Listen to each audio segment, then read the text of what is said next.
So hi guys, welcome to our ECQ Drive, and today is May 21, and so we're gonna go out to buy to get something and then buy food. And finally there are some businesses that are open, so we gotta, we'll check out what we can buy outside because we're gonna buy food for dinner. And so it's the new normal, of course. Magmask kita, so I got a new mask. So, pilko na nimo sa tunga gudere para mulak, para masarado na idayon. Yes, put it over. And then kailangan snug fit siya na way hangin. Ang nakadindot na mga glasses, kaya ba mo siya hangin mo gawas kaya sa ibo fog ang glasses. So alright, nanay metal strap na imo nang i-fold para snug fit yun ang mask. Medyo nakukog na ang snug fit yun ang mask. And later kung magawas tao, we're gonna do a face shield, which is added protection. Naman akong feeling na ko, this is like a game changer sa new normal. So let's go guys, let's go out. Another ECQ day sa Cebu. Soon ma-lift na ng ECQ, GCQ na ta, and I hope my lift na ginapohon so that business can come back, work can come back, and somehow yes, eventually schools and other things that you can do. Pero right now, yes, let's check out the road. Kumusta ang daan ron in another ECQ Drive diri sa Cebu City. So this is basically gonna be Hernan Cortez Street. So kay tao, mingaw, and very clear ang traffic. Normally in pre-pandemic days, grabe ni ka traffic usahay diri sa dalan na Hernan Cortez because daghan mangaging auto padung sa Mandaue. By the way, kinahanglan gyapon kamo magdas imong pass para mogawas, no, para and odd even scheme still works. I mean, still being implemented. So today is an even number day, so I can practically go out to buy, para sa mga importanteng butang. So mana hawan ang Hernan Cortez. And if you're coming from Mandaue, there's a checkpoint here at F. Cabahog Street, pero that's the Mandaue checkpoint. Nawa na buhaton tuloy din na niyo applicable unya na kumusud kag Mandaue. Pero kung hindi kag Mandaue ay padung kag gikan kag Cebu padung Mandaue, you have to stop and show your pass and other stuff. So kani we are getting ng checkpoint na to going to Cebu City. F. Cabahog Street, walay traffic, very clear ang road. Gas prices 31 and 9 cents ang diesel, 40 pesos ang regular. And yes, this is the F. Cabahog Street. Medyo traffic yun siya kung normal day sa una, but karon it's practically clear. So bigayan lang yun, and as much as possible respect the 40 kph speed limit. It's gonna be sa Shell. Ang ilang mga special na gasolina is around 46, 47 ang B-Power gasoline. We have the fuel save is 46. The fuel save diesel is 33. The B-Power diesel is 37. Not bad. Well, I think nag-increase na siya gamay sa last week. May raise na siya by at least around piso. But you will probably miss this traffic. I mean, these clear roads in a few days time. I mean, coming June probably you kinaliingani ang traffic. So in a way, sometimes we miss the traffic because traffic means business, traffic means life. Di mo pag Hindi mo pa political issue ang traffic sa una, but come to think of it, it's like traffic is a sign of life. Anong kinahanglan, i-appreciate nimong traffic, meaning ang mga tao,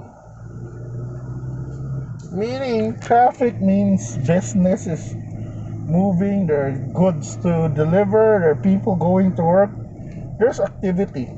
And kung mag-traffic ang Cebu, meaning buhay ang Cebu, vibrant ang Cebu karon, way traffic, so pero wala sa mga negosyo, wala sa abri, wala sa, it's really a hard time for many people. Manang padsad, manang di sa kaingon dapat na ang traffic is bad. Yes, in a way, traffic means business. So ano delicate traffic. So this is Imus Road, new Imus Road. So normally on that basin rin mga St. Peter, pero yes, this is wala yung traffic sad, and we're going to Pilar del Rosario area. So money ang kuan ang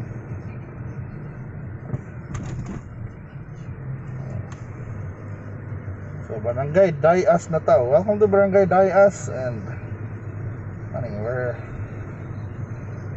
the roads are clear, wala sinang laag ng mga tao, and most of the people na nigawas dyan are the even number cars, except ka ng mga exempted din sila, mga these are armored vehicles. So dire ini is Pedro Rosario, badong sa mga San Carlos USA main. May mga tao naglakaw sa daan, but ngaw gid siya. Okay. So ron ang Pedro Rosario going to USC main and Santo Rosario area. Okay. Alright. Free flowing run traffic. Occasional mga nagpark, but busy rin mga Albertos. But all in all, we're good. Padung taron sa Osmena Blvd because we're going to Fuente. So now we're turning right to Osmena Blvd. So ano ring dapit sa Abiliana, normal, Bangko Sentral. So magyapon kuan hawan, traffic is light and very kuan easy. I don't know nga daghang tao das mga daghang tao dapit sa kampo. I don't know. Pero daghang lang nagparking kaya sa mga bangko na. Mas barato din gasolina, 43 ra. 47 mo dito dapit sa mua. Yeah, but that's Shell. Yeah, B Power. So we're heading to Fuente Osmena area. So this is the Fuente Osmena area circle. So na yung mga major drug stores there. So that's Mercury Drugs and Robinson, and we have sa nagparking sa dalan because businesses are open. So ako na nako i-check dali, nako i-kuhaon actually. So we're going to Robinsons Cybergate. So na yung mga pick-up centers like Byron's, Backribs, ibang restaurants, Abaka, I think, Byron sa actually ang gyari rin ang Byron's, I think nagluto pa sila sa akong ribs, but in a bit ready na siya. So here in the Chongma area, I guess motuyok ang tanan, may mga parking spaces available, but yeah, so we'll just check nga sa ta pwede kahunong for now. So this is the Chongma Hospital, one of the major hospitals in Cebu. Manilang Chongwa na employee vehicle. Ay pa, Mayroon, na-abri nagbalik ang Byron's baby Backribs, yung favorite Backribs in town. So tanawa, abri na sila. Nasa sa Cybergate, abri sila from 11 AM to 6 PM, no? Yes, sir. So unsa inyong number? Silang, i-check lang page, ibutang na ko sa description ilang number. So available na ilang famous ribs. Plus na sila yung mga solo meals, available na sad, no? Ribs na tanan, sir. Lagi, pero na katong milang ba? Itong nanay kanon na, kani, kuan man ni slab, man din eh. Or half slab ni, kani, pwede sa niya, kani ang gihatag ron. Picture na to later na. So ang imong favorite na back ribs na available na, abri na sila balik. Sila ang Bacolod's best ribs. Eh, bye-bye? Ano yan? Byron's, di man na? Byron. So, mana na ron? New normal. Nagmask gina sila. O, nana akong ribs. Thank you, kay bye. Picturean mo na ako dito. Muagi ko. So, basically, diha ang pick-up area sa Byron's back ribs. There sa Cybergate. Na yung brand sa taas. Pero, unfortunately, of course, di man ba abri. I mean, di siya abri for dine-in pa. So, pero, nice thing is, pwede siya for takeout, especially katong mga doctors diya sa Songwa, Cebu sa Soto. Pwede na mo mag-enjoy sa inyong favorite ribs. So, mga doctors can now enjoy ribs. Especially mga doctors, mga sinsapay lain diha, o anyone living or working nearby, pwede na mo mag-ribs sa Byron. So, sa descriptions. Later, ang atong kuan. Tagpila siya og kuan. Og ano sa sila open, o sa mga lain itong option. I think pwede sila sa Grab Food. So, let's go guys. Uli na ta. And pwede na taagi going. And ito's mango agit. Let's go. Yeah, this is Fuente Osmena. Pabalik na ta, tanaw na to, kumusta ang traffic and stuff. So what, idhawan yun ang Fuente. You will miss this traffic because eventually, mabalik ng mga tao. Mabalik ng sakay, mabalik ng mga pasahero. Pero mana, let's just continue.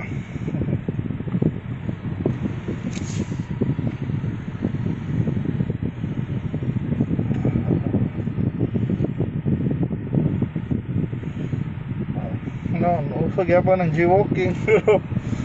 Yeah, sinabtanay lang ta. So this is General Maximum Avenue or Mango Avenue. So mani STC bakasyon man sa drone, pero nga pohon busy.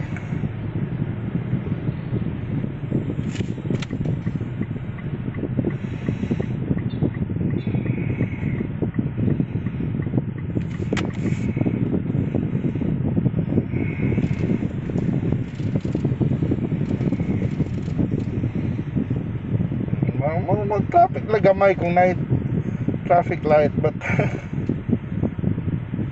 really, yeah, pas-pas rin ang biyahe. And let's see sa Jollibee, kumusta man. Oh, Jollibee, kasi mga auto, pero busy ang food deliveries, but yeah, lahi ragyod kung abri na lahi ragyod ang halin. So mga guys, nahuman ako sa kong mga lakaw. The roads are clear and I got my ribs. So Byron's back ribs, Bacolod's best, is in Cebu, and they're open once again at Robinsons Cybergate from 11 PM to 6 PM. So what I like about Byron's what I like most about Byron's is that sulit din ilang ribs, kanyod kayo.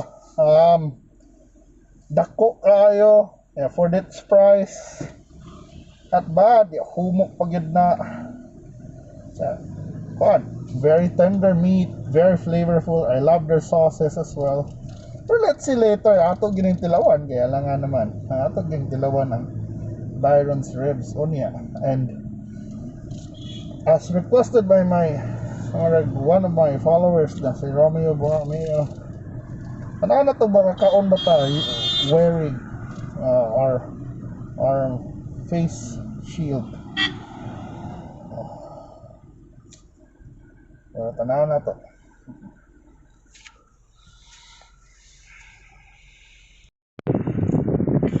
So finally we're home free. Ano na. And that concludes another easy drive. So nakapalit ko, na pick up na kung kinahanglan ako pick upon sa Imus. Then afterwards I was able to pick up the food from Byron's Backribs. So the traffic was light, very light. So may naggawas yun. Ako nakita so far, may naggawas-gawas yun, nagsamok-samok, may tapok-tapok. Yeah, medyo kuan. Still feels like ECQ good.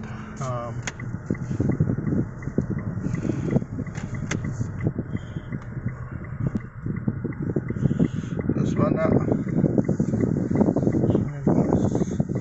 So ECQ feels gyapon yun. Ang Cebu City is ECQ feels gyapon, and Mandaue GCQ na baya sa ubang lugar. But alang wala. Stay safe guys, stay home. Ayo na lang.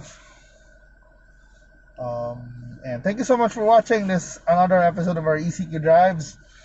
And yes, this is Carlo Lano, and I hope to see you soon.